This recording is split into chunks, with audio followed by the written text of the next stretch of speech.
53 বছর যেই নীতি আদর্শের মাধ্যমে যারা দেশ পরিচালনা করেছিল, এদের মাধ্যমে আমরা বাংলাদেশের মানুষ কি পেলাম? 5 বার এই দেশটা তামাম দুনিয়ার মধ্যে দুর্নীতির দিক থেকে, চোরের দিক থেকে ফার্স্ট হয়েছে। এদের পরিচালনা আমরা পেয়েছি।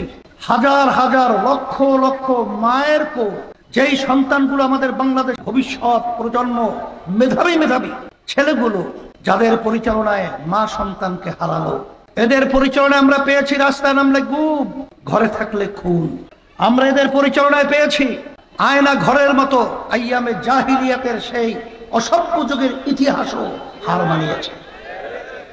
এদের পরিচালনায় আমরা পেয়েছি আয়না ঘর। এদের পরিচালনায় আমরা পেয়েছি আমাদের দেশ সংরক্ষণকারী মেধাবী মতির চৌকস, সেই ট্রাজেডি পিলখানা আমাদের উদীয়মান অফিসারগুলো জীবন ধ্বংস হয়েছে। আমাদের এই বাংলাদেশে তাদের পরিচালনা আমরা পেয়েছি।